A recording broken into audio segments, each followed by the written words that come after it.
Hello, this is Deepa Bodar, professor at Shet Vidya Mandir High School and Junior College. This is SSC Online Audio Video Lesson. So, my dear students, I hope you all are doing fine and all are safe at home. So, today we are going to do Geography Chapter 1 Distributional Maps. And this is, as I said, video for 9th standard. The chapter name is Distributional Maps. So we are going to study maps today. Okay, I hope I'll try to make it interesting. So maps. You have studied district maps, state maps, country maps in your earlier environmental class or geography class. But the aim of studying a map is to understand what are being showed. Example, population or agriculture or water or temperature, rainfall, etc. Okay, so map which is showing you something from that region is called thematic map. Okay, so there are three types of thematic maps here. Thematic maps, first one is a dot maps, second one is a choropleth method, third one is a isopleth method. Okay, so we have three types here. So first we will try to study in detail about dot method. Let's go to that. Dot method, where you will understand the statistical data with the dots. Where you will see less dot, it means there are the less things there. Oh, for example, we take population. So if we see in this image showing you, displaying you right now, is the right side of the hand is more populated and the left side is less populated, right? We can see it through the dots, but while making a dots, it is very important to give a value to that dot. If you see a tiny dot, the tiny dot can be 10 people.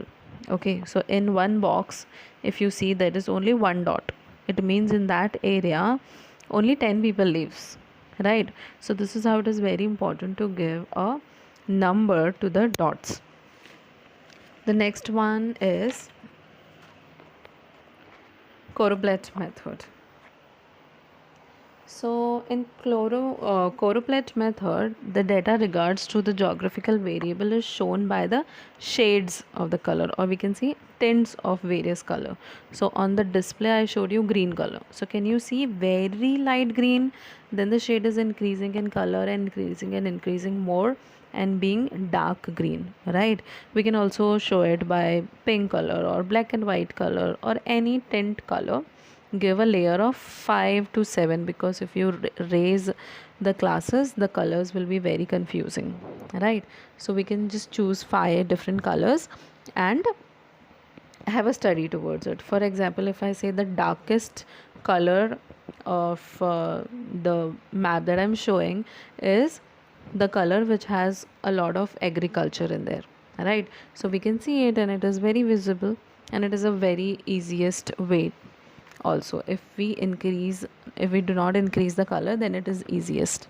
Okay, and also very important thing is the smallest and the largest value of the given data are taken into the consideration. So it is very important to give a value to the color. So if the dark color is the most number, so the light color should be very less. Okay, so if I'm saying the dark green is the more agricultural area, it means the lightest green has very less agriculture over there, right? So this is how it is. You can do vice versa, like ulta also. So this is how it is.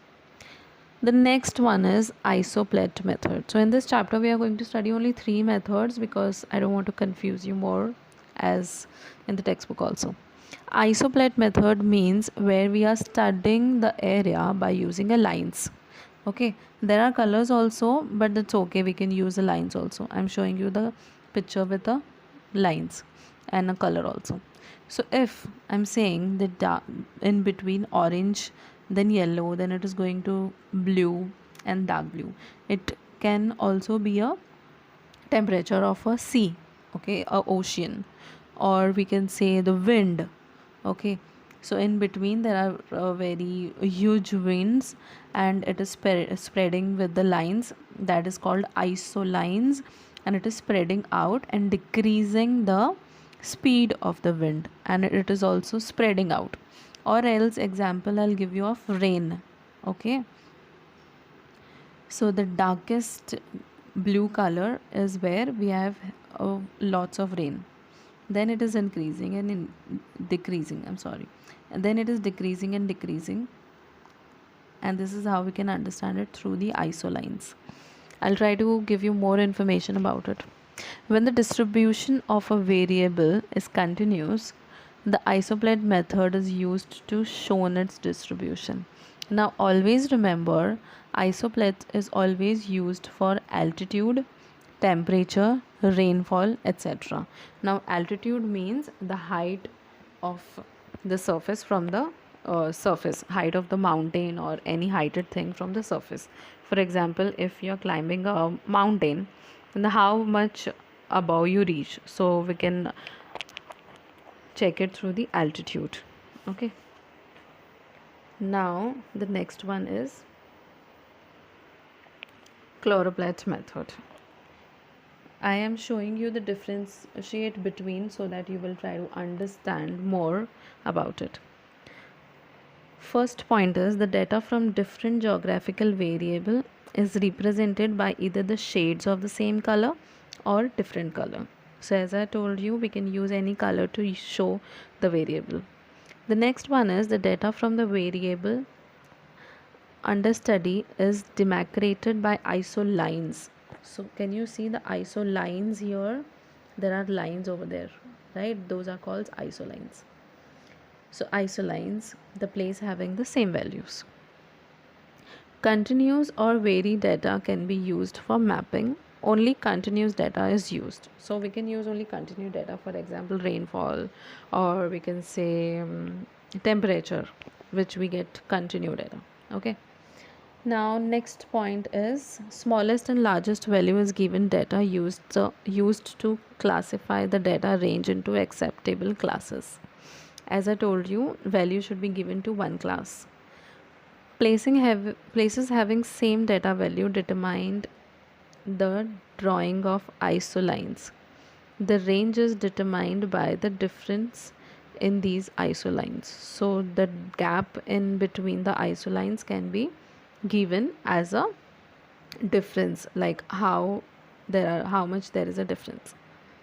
The next one is color gradient or pattern allows map interpretation. Deeper the color, higher the value of the data under study.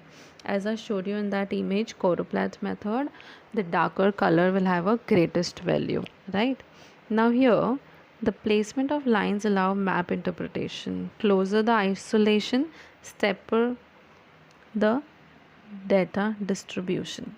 It means if there are very close lines, then we can assume that the data is not very concrete or not very accurate. The next one is mainly used for varied data like population, density, distribution, etc. And here mainly used for temperature, rainfall, altitude, as I told you. So if I will ask you in class where is choropleth method is used, so you will say that population, density, distribution, etc. And this side you will say temperature, rainfall, and altitude.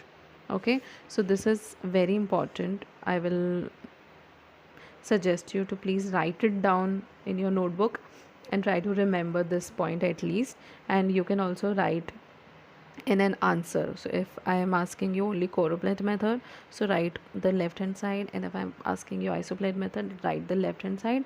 And if it is a question of distinguish between, you can write the both of side. Okay,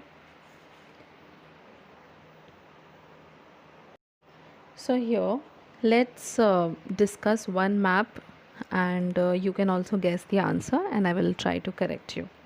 So first question is, guess the map which is shown to you, the type of map.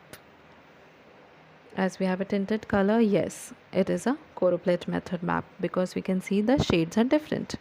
And here we have a table which is showing the population over there.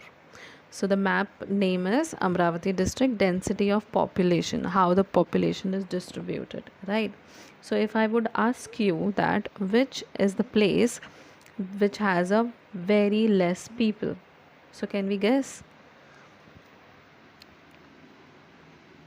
Yes, it is Chikhaldara. I'll try to zoom it for you. See, it is Chikhaldara. Okay. And the place which is highly populated in Amravati, that is Achalpur and Amravati, because it is the darkest shade and it has more than 400 people, right? Now we can ask a vice versa question also. For example, which is a place which has more than 400 people? So of course the answer will be Achalpur and Amravati, right? So this is how we can discuss a map in the class also. So here we end the chapter. I hope you understood. Try to read if you have a textbook, or download the textbook online and try to read the answer, and do study the distinguish between, because it is just three answers, not only one answer. Okay, thank you so much for your attention. Have a very good time.